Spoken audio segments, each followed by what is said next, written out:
Jumpa lagi dengan saya Eros Perwita di channel The Investor, channel yang mengupas tentang dunia saham. Di video ini kita akan membahas mengenai sentimen yang terjadi selama 1 minggu terakhir.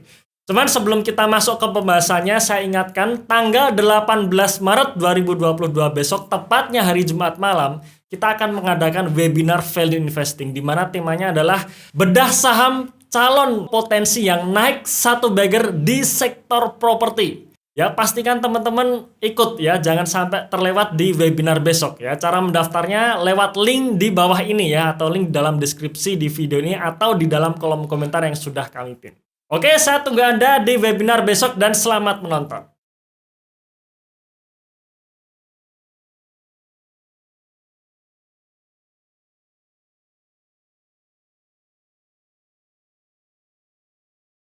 Ya, berita pertama ya atau sentimen pertama ini adalah berita yang muncul tanggal 7 Maret 2022 kemarin ya, yaitu harga komoditas menyetir bursa saham. Jadi memang di minggu kemarin IHSG terus saja naik ya, bahkan sempat menembus all time high-nya. Dan salah satu pendorongnya adalah saham-saham di sektor komoditas ya. Memang di minggu ini ya, video ini diambil tanggal 14 Maret di mana harga-harga komoditas mulai turun, tapi ternyata IHSG pun masih tetap terus naik ya, didukung oleh kenaikan harga saham bank ya. Nah, tapi intinya memang emiten komoditas ini masih menjadi daya tarik di bursa kita di Indonesia ini. Nah, selanjutnya ini berita kedua, ini juga menarik nih. Kenaikan harga barang bisa mengusik bisnis retail. Ketika kita bicara mengenai harga komoditas yang naik ya, harga energi yang naik, harga batu bara naik, harga minyak bumi naik, CPO naik, otomatis ini membuat ongkos produksi naik. Ongkos produksi naik, otomatis ini membuat harga jual di retail pun juga mau nggak mau harus dinaikkan. Ya, dan efeknya apa? Kalau misalkan harga retail ini selalu naik, ya pasti ujung-ujungnya adalah inflasi. Dan ketika inflasi nanti naik, ya suku bunga Bank Indonesia pun biasanya juga akan ikut naik. Apalagi ini menjelang Ramadan ya, menjelang bulan Ramadan, menjelang puasa, dan menjelang Lebaran. Ini juga biasanya akan diikuti oleh harga kebutuhan pokok yang juga ikut naik. Nah, kira-kira saham apa yang diuntungkan dari fenomena ini? Kita cek nanti ya. Kemudian selanjutnya, menakar dampak perang ke ekonomi Indonesia. Ya, ini perang antara Rusia dan Ukraina pastinya ya. Ini masih menjadi berita hangat di minggu kemarin. Ya, perang bisa berdampak positif dan sekaligus negatif bagi Indonesia, bagi ekonomi Indonesia. Ya, berdampak positifnya apa? Karena Indonesia termasuk penghasil komoditi terbesar di dunia. Ya, komoditi tambang terbesar di dunia. Ya, otomatis ketika harga-harga komoditinya naik, ya membuat ekspor kita naik, neraca dagang kita positif. Cuman berdampak juga negatif nih, dalam artian ya seperti yang saya jelaskan tadi, membuat barang-barang juga naik. Nah, kalau harga barang-barang naik menjadi inflasi, dan kalau daya beli masyarakat ini belum pulih, artinya masyarakat masih kesusahan uang gitu ya. Kesusahan uang artinya bisnis masih belum full 100%, ya belum pulih 100% maksudnya. Kemudian pekerjaan masih sulit didapatkan, ya otomatis daya beli masyarakat pun akan turun gitu. Apalagi ditambah dengan kenaikan harga barang, ya itu membuat daya beli turun. Otomatis ujung-ujungnya adalah ke konsumsi rumah tangga yang juga ikut turun. Oke. Kemudian IHSG jawara di kawasan Asia Pasifik ya. IHSG bisa menyentuh level 7.400 hingga akhir tahun 2022. Ya, kita doakan saja ya. Ini para analis kita, kalau kita sering lihat berita ya di minggu kemarin, banyak para analis yang optimis IHSG bisa menyentuh level dari 7.200 sampai 7.600. Ya, kita doakan saja ini benar-benar terjadi ya. Amin ya. Otomatis kalau level IHSG tinggi, seharusnya saham-saham yang kita pegang sekarang pun akan naik gitu harapannya. Dan sekali lagi teman-teman sekalian, goal kita adalah bagaimana bisa mengalahkan IHSG. Itu. Selanjutnya, volume ekspor mobil kian kencang tiap tahun. Ya, volume ekspor mobil tahun 2021 naik 26,9% dibandingkan dengan realisasi tahun 2020. Ini adalah sentimen positif ya dari sektor otomotif ya. Jadi memang volume ekspor mobil naik ya disebabkan karena ya ekonomi sudah mulai pulih ya. Tahun 2020 pandemi, seluruh dunia lockdown. Kemudian tahun 2021 perlahan-lahan mulai dibuka, otomatis aktivitas kembali jalan, orang-orang butuh mobil lagi dan beli mobil baru gitu. Harapannya tahun 2022 makin naik lagi gitu ya. Karena kalau kita lihat, katakanlah kalau kita bicara bisnis atau saham otomotif, juaranya kan Astra nih, ASI ini. Ya kita lihat kinerjanya pun juga bagus ya. Ada kenaikan penjualan, ada kenaikan laba bersih. Bahkan full year 2021 ini Astra International membukukan laba bersih 25%, naik 25% dibandingkan tahun 2020. Padahal di tahun 2020 salah satu penyokong laba bersih Astra itu dari penjualan bank permatanya gitu. Dan di tahun 2021 ya ternyata masih bisa naik lagi. Artinya sebenarnya kinerja atau lompatan kinerjanya tinggi gitu ya. Dan ini juga berlaku untuk saham otomotif yang lainnya. Oke. Selanjutnya, tunda kenaikan PPN agar tak mengganggu pemulihan. Ya ini harapannya ya, karena kemarin ada isu bahwa per 1 April nanti tarif PPN akan naik menjadi 11%, sebelumnya 10%. Nah ini takutnya nih akan mengganggu pemulihan ekonomi, karena biasanya biaya PPN ini kan dibebankan kepada konsumen, ya kepada pembeli. Jadi kalau ngelihat pembeli, wah harganya naik nih nggak jadi beli gitu, takutnya kan seperti itu ya, cuman nanti kita lihat saja.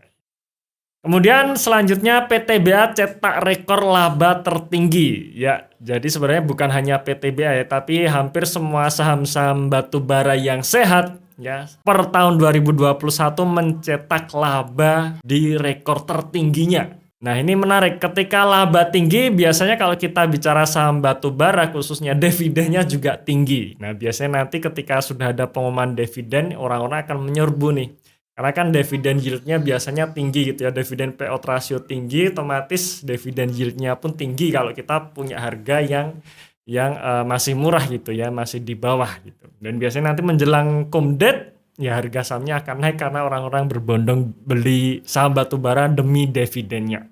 Ya cuman kita tunggu saja, mungkin sekitar bulan April kali ya, bulan depan kemungkinan.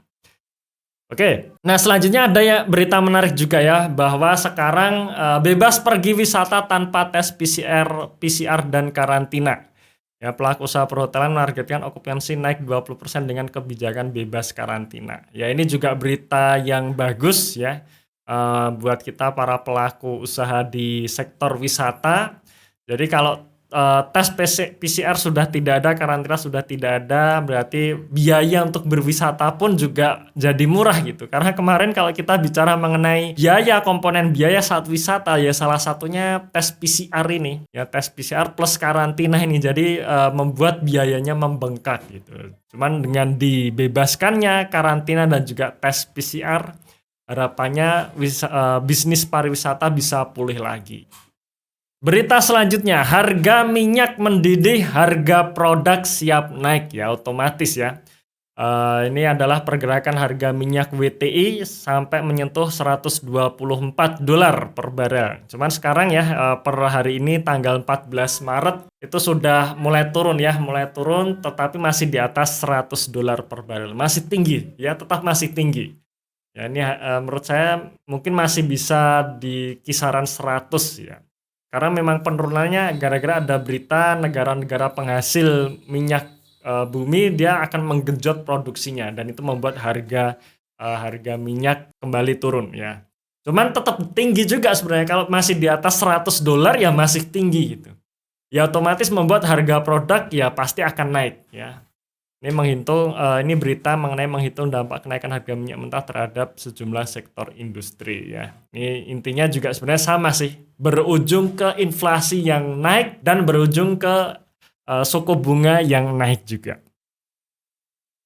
Oke, selanjutnya geopolitik panas, harga logam mulia semakin hot. Ya, dan memang benar ketika terjadi konflik membuat kepastian ekonomi ini menjadi tidak pasti dan ujungnya adalah membuat harga emas itu juga naik. Ya, harga logam mulia di sini yang kita soroti adalah harga emas. Harga emas sekarang naik. Kalau di sini teman-teman melihat ya biasanya harga acuannya kan emas antam gitu ya. Emas antam naik dan sebagainya. Ya, tapi memang biasanya seperti itu ketika ada gejolak geopolitik ataupun ketidakpastian ketidakpastian ekonomi, harga logam mulia biasanya naik. Inflasi juga membuat harga logam mulia juga naik. Nah, kira-kira saham apa yang diuntungkan dengan harga logam mulia yang naik gitu ya. Nah, teman-teman bisa tulis nih kira-kira saham apa yang menarik ya. Nah, berita selanjutnya saham pembagi dividen jadi incaran. Kalau teman-teman lihat kinerja indeks high dividen 20. Ya ini katanya mencetak kenaikan 8,75% sejak awal tahun ini ya. Jadi orang-orang pada memborong saham-saham pencetak dividen tinggi gitu ya, sehingga indeksnya aja naik 8,75%. Dan kalau teman-teman lihat di sini ya kebanyakan adalah perbankan dan komoditas ya, ITMG, Adaro, BBNI, BMRI, BBRI, Hexa, ya Telkom ya. Telkom muncul sendirian gitu ya dari sektor telekomunikasi lainnya, perbankan dan batubara bahkan di sini ya. Oh ya ada Antam ya yang non batubara. Memang intinya saham komoditas dan juga perbankan biasanya memang mencetak dividen yang tinggi gitu. Nah, kira-kira teman-teman sudah pegang saham apa saja nih yang akan membagikan dividen tinggi tahun ini ya. Oke, selanjutnya kawasan Eropa diambang krisis energi. Rusia ancam stop pasokan gas. Eropa mendua soal larangan impor minyak Rusia. Ya jelas gitu ya. Karena kalau teman-teman baca beritanya ini, gas di Eropa itu 40% disuplai dari Rusia ya, dan 25% minyak di Eropa disuplai dari Rusia. Jadi bisa dibayangkan kalau negara-negara Eropa melarang impor dari Rusia. Nah, mereka mau cari kemana gitu. Ya akhirnya ada wacana mendua nih. Jadi ada negara yang setuju dan yang tidak setuju ya. Nah ini jadi memang ternyata nggak gampang juga ya menyetop negara produsen minyak gas terbesar di dunia ini, ternyata juga ada konsekuensi yang harus dibayar ya. Cuman kita lihat aja nanti kasusnya ke depan gimana, apakah benar-benar menstop atau tidak. Karena sampai berita ini muncul masih berjalan gitu ya, impor gas dari Rusia ke Eropa masih jalan gitu. Nah kita nggak tahu ke depan nanti ya, kita tunggu saja beritanya. Selanjutnya OJK siapkan aturan agar bank bisa caplok fintech, financial technology atau kredit online itu ya, yang bisa teman-teman dapatkan di aplikasi manapun. Ya memang menurut saya memang fintech ini tidak bisa lepas dari bank. Kenapa? Ya modalnya terbatas itu. Ya jadi kalau dulu kan beritanya fintech akan menggerus bank. Loh, jangan salah gitu. Fintech modalnya dari mana? Kalau bank modalnya jelas dari simpanan masyarakat. Ya kita punya duit pasti kita nyimpan di bank. Gitu kan? Kita pasti punya rekening bank.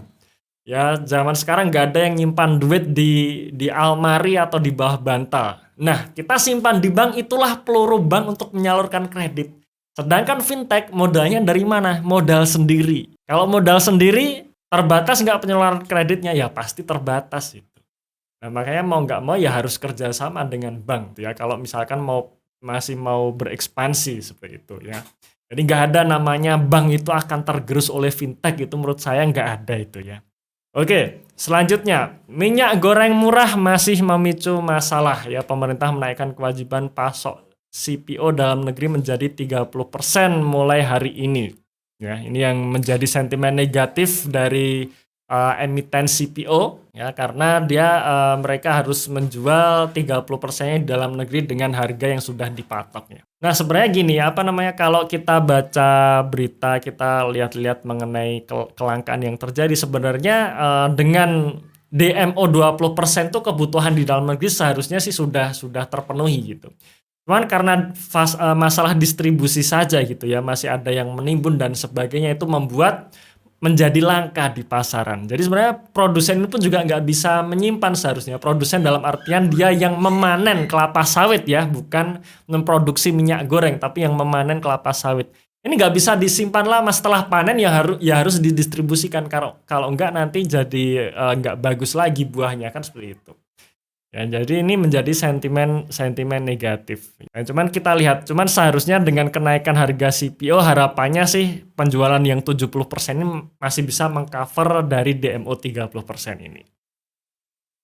Oke, selanjutnya kasus COVID-19 turun, keyakinan konsumen naik. Sebenarnya kalau kita baca di berita, menurunnya kasus COVID karena menurunnya angka tes COVID sebenarnya ya, katanya sih seperti itu. Ya cuman sekarang ya sudah nggak zaman lagi kayaknya kalau dikit-dikit COVID terus suruh isoman gitu kapan kerjanya gitu ya. Jadi ya saya setuju aja sih, mending COVID-19 turun aja dah gitu ya. Yang penting sudah vaksin 2 kali, selalu pakai masker itu aja. Ya otomatis orang-orang masih akan bekerja lagi, kegiatan ekonomi jalan, keyakinan konsumen pun naik gitu ya. Nah, jadi kita bisa ancang-ancang nih kalau sudah ada fase-fase keyakinan konsumen naik, nah berarti saham apa yang kemungkinan nanti bisa naik gitu ya. Oke, selanjutnya perang Rusia Ukraina jadi bom waktu harga pupuk. Nah, teman-teman sekalian, ternyata nih Indonesia ini mengimpor pupuk juga salah satu yang terbesarnya adalah dari Ukraina di sini ya.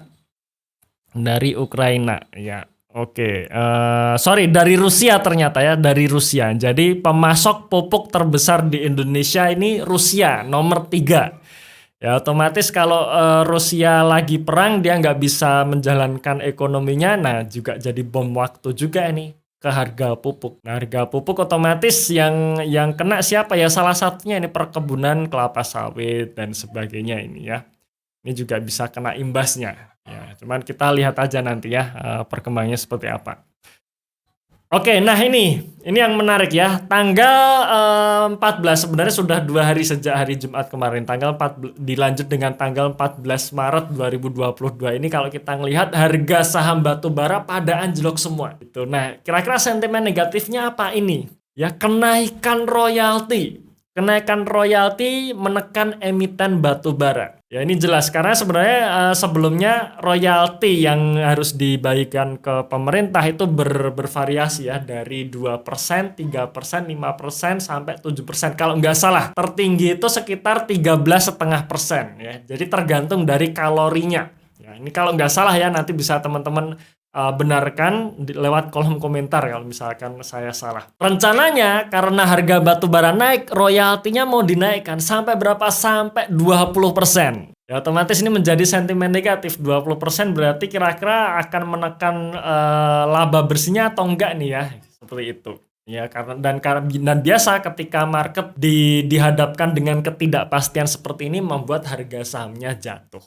Kalau pendapat saya tetap masih tetap naik sih ya, kinerja tetap masih naik. Jadi walaupun kenaikan royaltinya naik, seharusnya pemerintah pun juga sudah bisa menghitung-hitung gitu. Jadi walaupun sudah dinaikkan royaltinya, apakah menekan kinerja emiten batubara atau enggak, seharusnya sih sudah dihitung, dan menurut saya optimis masih tetap naik di tahun 2022 ini kinerjanya ya, kinerjanya. Oke. Kemudian selanjutnya adalah pemerintah memanen laba besar dari bank plat merah. Ya teman-teman, BUMN sudah mengumumkan dividen yang diberikan ya, Mandiri 60% payout rasionya dibandingkan laba tahun kemarin. BRI tertinggi nih 85% ya, dan BTN 10%. Jadi memang memang BUMN ini ya memang harus dia punya kewajiban untuk menyetor dana ke pemerintah kan gitu. Ya, jadi ini sebagai sumbangsih BUMN terhadap penerimaan negara. Jadi wajar sih ya kalau dividennya pasti besar. Ya, dan teman-teman yang punya punya saham terutama 2 saham ini ya, Mandiri, BRI di harga bawah, ya pastinya akan menikmati dividen yield yang tinggi. Oke, itu sekilas news maupun sentimen yang terjadi selama 1 minggu ini. Terima kasih sudah menonton video ini sampai akhir. Tunggu video kami selanjutnya dan salam Passive Income.